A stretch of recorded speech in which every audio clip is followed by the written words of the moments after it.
Welcome to Grow Farm Solutions. Today we are here with Steven, our manager and the brains behind the operation. I don't know if I'd go that far. Not literally, but it's okay.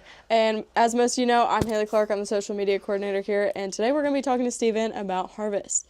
So Steven, give us your overview of Harvest. Well, what I do is I do help in field. I don't help in field as much as like some of our truck drivers or obviously Brooks, who does the combining for the most part.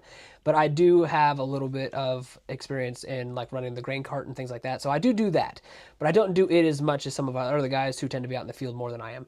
A lot of what I do is as they're trucking the loads of grain to the elevator and they're getting the tickets, they're passing those tickets along to me, and I'm taking that information and I'm putting it into a database that kind of collects like the number of bushels from what field, how many miles did we drive, and data like that, so we can kind of accurately calculate costs and like how much grain are we collecting compared to like what the cost is when we sell it, things of that nature. So that way we can see like, are we making a profit off of this field and off of the labor that we're actually putting into what we're doing. So that's kind of what I do. Okay, so walk us through like a day in harvest season with you. So some days I will be told that I'm going to be running the grain cart, so I'll go out to the grain cart and I'll be there most of the day, driving around and helping with those operations, filling trucks and stuff like that. And even while that's occurring, I will be collecting like pictures of the grain tickets and then loading them into a database for me to pull that information from like later. But if I'm not in the grain cart for the day and I'm at the office, like when those pictures reach me, I will put them into our database and then immediately pull that data. And so that way it's getting updated in real time. So that way we can actually keep a more accurate measurement as we go. And so like on days whenever harvest is going on and I'm in the field, that's pretty much all I do all day is I drive in circles and take that data and pull it into a database to pull from later. But if I'm in the office, I'm not just doing that. I'm fielding phone calls. I'm checking on like, do we have lunch arrangements? Where are we going to stop for the day? Where are we going next? Preparing work orders and things to make sure that that data is collected accurately and on time. Do people have restrictions on when they have to leave today? Like, because we have a couple of very part-timers who have other obligations that come up, and so like I try to make sure that we're aware of those things. Like, oh well, this employee needs off at this time today. This will be his replacement in the truck, kind of thing. Like I try to help with those kinds of stuff, so that way we can make sure that we can keep moving until it gets dark or we run out of space to keep loading. So like that's kind of what I do whenever I'm not in the field. But it's just kind of like I'm an office worker for most of the year, so I do a lot of like updating financial records and updating people and keeping track of who needs what and just kind of that kind of thing. I do a lot of that. Interesting. Okay. I just had a question and then I lost it. That's all right. It's not going to come back to me, of course. Well, I mean, Ruh-roh. it is one of those things that like harvest is such an interesting time for us because we move through so many different processes and who we're working with, where we're working. We have a lot of downtime whenever we're like transporting between fields because we have like obviously tractors and combines and stuff don't move very fast. But we have some fields that are a 60 mile an hour drive is an hour drive away. And so whenever you cut that time in half and you're all trucking down the road trying to get the combine and the tractors and stuff down to a new field to start operations, like you have to have a lot of hands to get things moving. And so like I often will help with that too. And it's one of the weirdest things that I do because it's probably the slowest time of what I do. Because it's like I'm helping truck equipment and I'm helping move people around, and whenever I'm in the office a lot, it's just a completely different setup from what I'm normally in the environment that I usually work in. Because like I do a lot of sitting around like this, but like it's usually on a computer. So being behind a truck or in the seat of a cab or something like that is so much different than what I'm used to in my day to day. But it's also a relief because like by the time you've spent all winter sitting in an office staring at a computer screen and you're just like, bleh, it's a relief to be able to get out and get into a cab and be outside a little bit and just get a different change of pace than from what you're used to. And the same thing happens in like the summer because like I don't do a whole lot of the spraying activities. I do a lot of the record keeping for spraying activities and things like that, like who did what, where, why, and keeping the track of the cost and making sure people get paid. So like when those opportunities come up for me to be able to get into the cab and get out there and help the guys with stuff, like even though my skill sets don't go as far as theirs, I'm not a mechanic, I'm not a truck driver, but like I can move a tractor around in circles, I can click buttons to make the augers open up and fill trucks trucks. I can do those things. And so it makes me feel like really like I'm part of the team whenever I get the opportunity to actually get out there and be amongst everybody in, the crap and, really help out with what's going on, which doesn't happen as much. And as we grow and as we change, my job gravitates more towards the in-office because we have other people who can take care of those things. And my job is more specifically here. And so it's just, whenever I get the opportunity to get out, I like to take it. But I also don't want to be out there forever. So is that like your favorite part of Harvest? Or do you have one since you're, stuck in the office? I mean, I like the variety. And so whenever I have variety, I tend to be happier. I tend to be more productive. Like my productivity tends to drop about midway through the winter and midway through the summer because I'm starting to get into a rhythm and I start to get kind of bored. And I'm like, well, I know exactly what I'm going to do. I know exactly how long it's going to take. I know exactly where I'm going to be. Yeah. I know exactly when I'm going to stop for lunch. I feel you there. Yeah. So things like that, like the routine is nice, but it's also just like a blah, it gets stale really fast. Yeah. And so like whenever we get to harvest or we get to planting and it's like, and in either one, it's like, oh, hey, can you bring me, a tender full of seed? Yes, I can. Where is it going? Oh, it'll take 2 hours for me to do there and back. I'm in. Oh, you want me to come and sit in the cart for 4 hours, 5 hours, 10 hours today? But, or whatever. Awesome. Like doing it all the time, it also becomes the same problem. But it's like you do it, for a couple of days or, a couple of hours, get to be out and about and help people. It's a good thing. My first harvest, I remember telling my lady that because it was my first year, so the only thing I could do at that time was like I could just run the grain cart. That was the only skill I had. We weren't in a position where I needed to be in an office as much quite then. And so like I was out in the field a lot. And it got to be where I was out there so often that I would wake up, roll out of bed, look at her and be like, I'm going back to my glass prison. I'll be back in 12 hours. And out the door I'd go.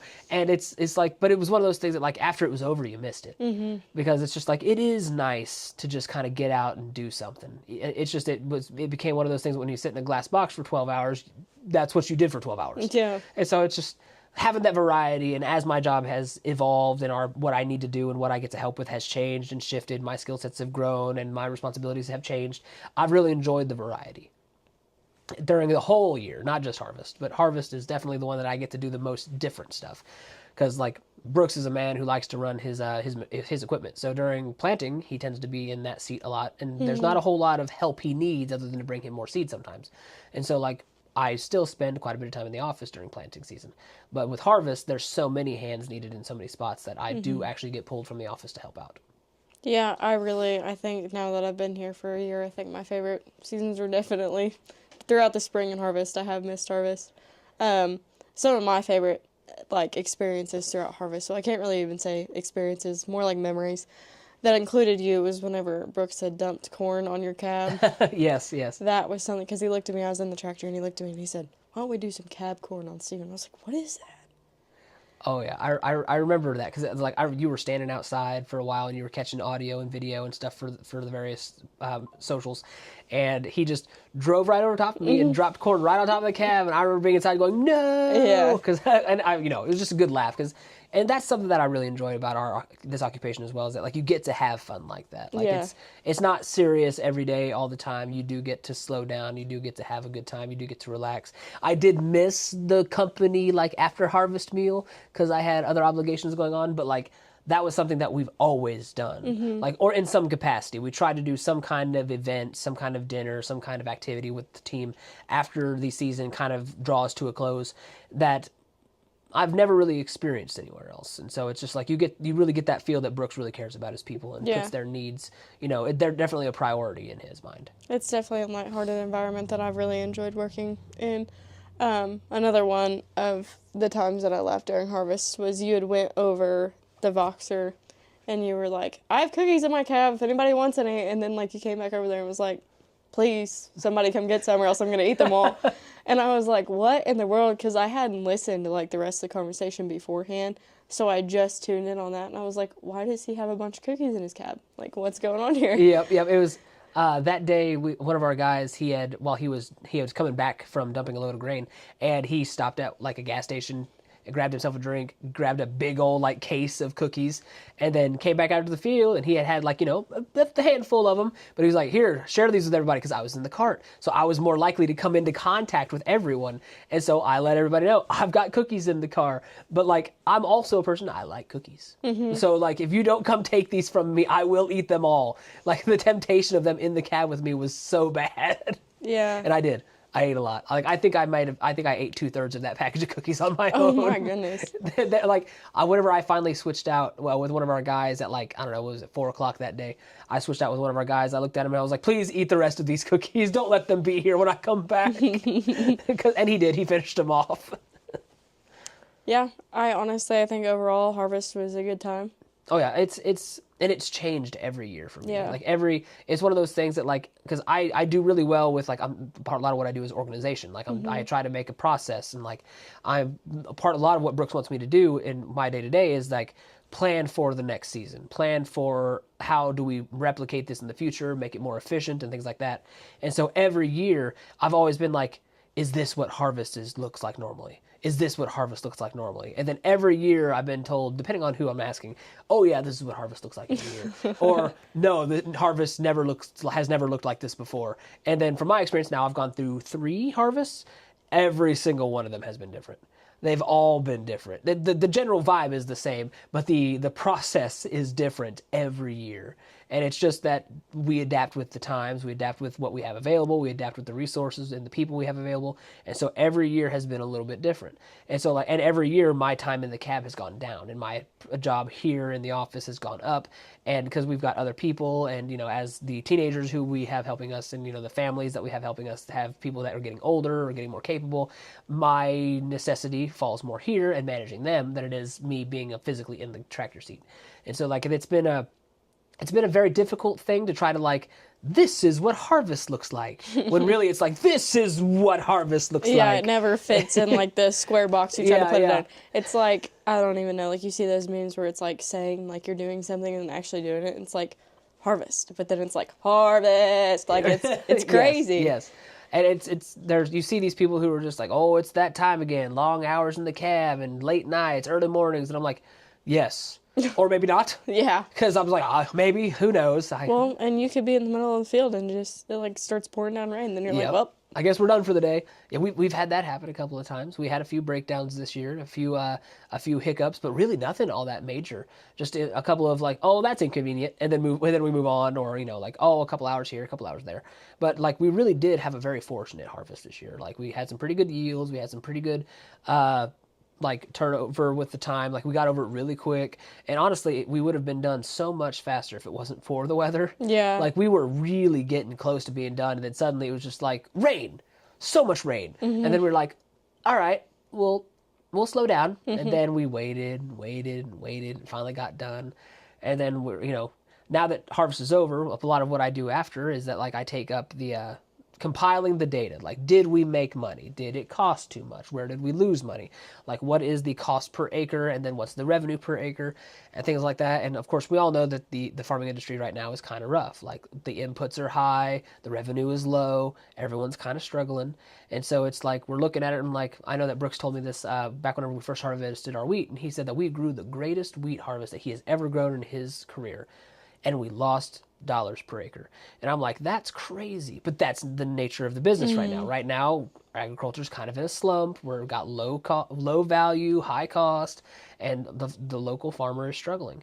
But like, it's just like, these farmers, a lot of them are doing it not for the money, they're doing it for the passion. Yeah, And so they're not gonna stop. Mm-hmm. And so they've got to figure out a way to make it work, because they're not gonna stop doing it. And neither should they. Like, America needs the farmer. Yeah. And so, but it's like, we got to figure out a way to make sure that we're making enough money to keep our families fed, so that way we can keep feeding America, which is not always easy.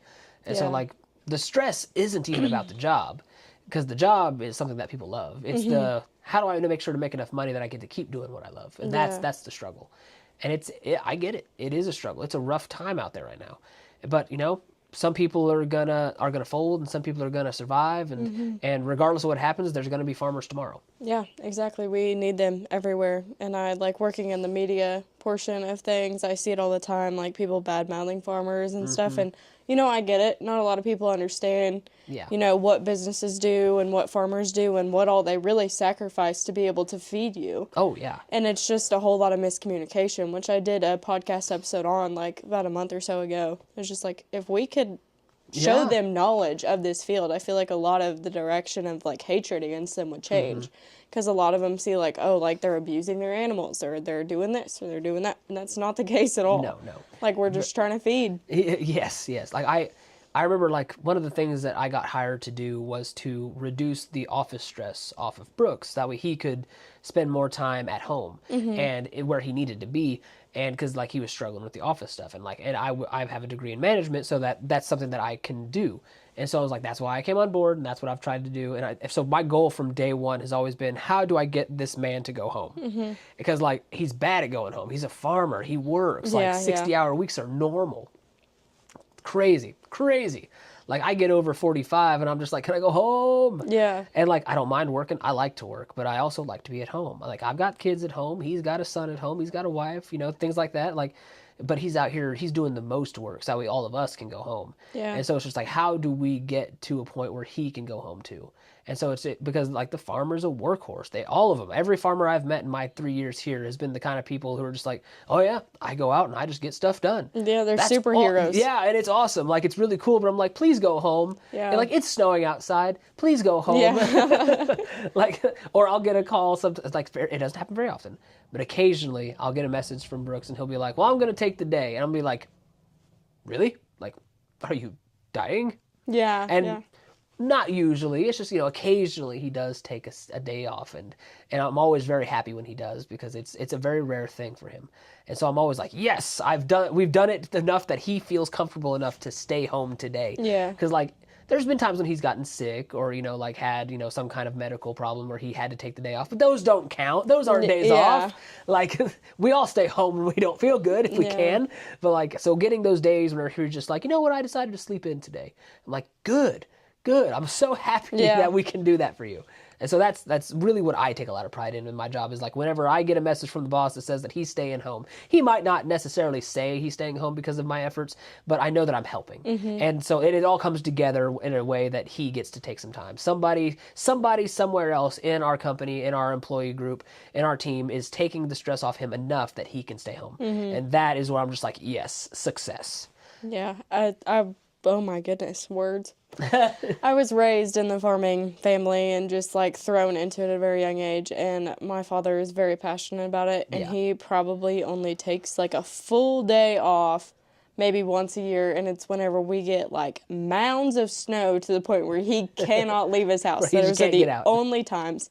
So they get up and go all of the time. Oh yeah, it's amazing to watch. It is wonderful to watch, but it's also like horrifying because it sets the tone of like, wait, why can't I do that? Yeah. Like how do you do that? Like I like to think that I work hard, I work a lot, I can put a lot of effort in, but then I watch like Brooks or some of the other farmers that we interact with working, and I'm like, all right, guys, stop showing off. We know you're better than us. It's like they're programmed different, Yes. but like even with my father, I'm like, dude, like go eat. Yep. Go home and take a nap. Like, do yeah. something normal. I'll do that during harvest. Like, whenever we're harvesting around the office, like, I'll message over to Brooks and be like, hey, I'm stopping for lunch. Do you need anything?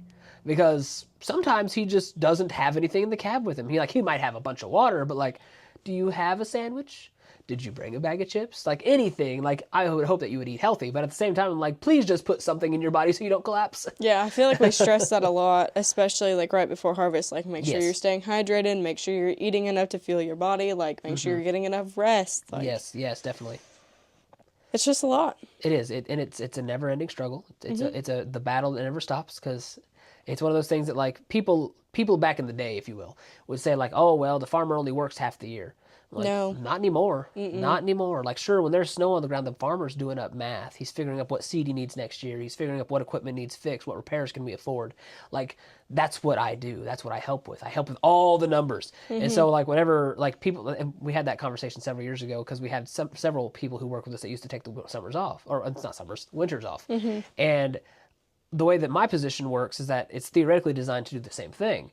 But then, that's not how my position is realistically designed to be. And so it was one of those things that like we had to find ways for me to take time off like everybody else does so I could actually have time off, because what I need that he needs help with from me is more of a regular hours, not the big hours with big chunks off. And so a lot of whenever we got to that point where it was just like, well, we got a lot of people who are taking the winter off, and Steven's still coming in and doing 40-hour weeks where everybody else went from like 60, 70 hours to none. And it was just like, well, it's because I'm needed here at the office still. Yeah. And so it's one of those things where I ended up with a lot of time off built up, and it was just like, well, I'm going to have to just start taking time off to, get some of this broken down, because like whenever you get to the winter parts, well, how much seed do we need next year? What products do we want? What plan are we going to put in place? What needs an oil change? Can we afford it? What can we afford that? Can we rebuild this? Can we buy this piece of equipment? Should we sell that piece of equipment?